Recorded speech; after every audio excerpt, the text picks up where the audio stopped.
Karen Rowley from momofsix.com, and today I am taking you on a tour of our organized garage.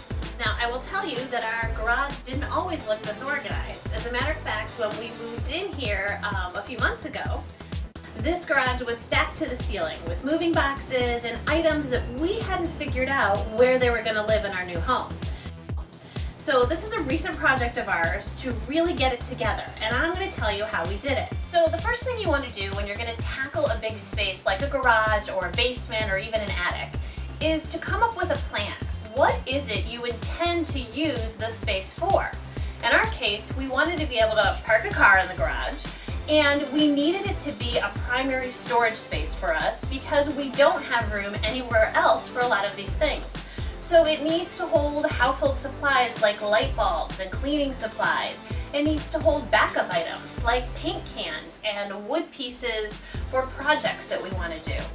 We needed a place to house my husband's workbench and all of his tools that he uses to do fix-it stuff around the house. Also needed a dedicated kids space where they could store soccer balls and hockey sticks and everything that they like to play with outside. Now, I will tell you, generally, I don't advocate for dumping out a huge space like this and dragging everything out of the garage, because you know as soon as you do that, the rainstorm's going to move in and everything you own is going to get wet.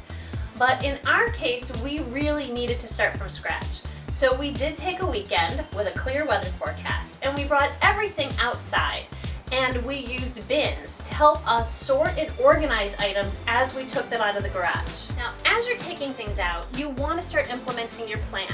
If it's an item that you want to keep, then you know you're going to have to make a home for it. Start a list if needed so that you know just how many items you have of different categories that you're going to need to house in the finished space. Also, I suggest making arrangements in advance for donation pickups. We had a local charity come twice and pick up items that were still in good condition but that we no longer plan to use.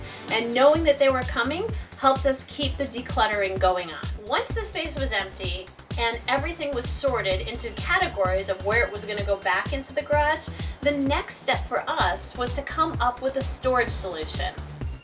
Now, in our case, we already owned many of these multi-level metal and wood shelving units.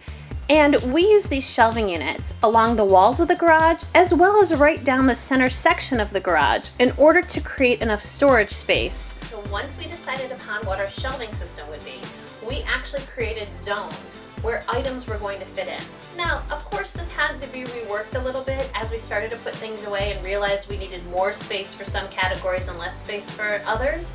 But putting up these shelves first and then making sure that we only owned what's going to fit on these shelves made all the difference in the world in getting this garage organized. Now, over the years, my husband and I have also collected a fair amount of these Rubbermaid tubs.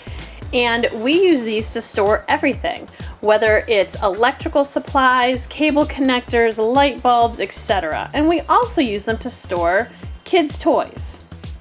Now, one of the things my husband was most excited about was having this large workbench full of his tools that he can use to repair things around the house. And when you move into a new-to-you home, there's lots of repairs to be done. And a garage recycling center was a must-have for me. I wanted a place where I could take cardboard, paper, newspaper, shipping cardboard containers, put them in the garage until we're ready to take them to the town recycling center. So once everything's put away, are you really?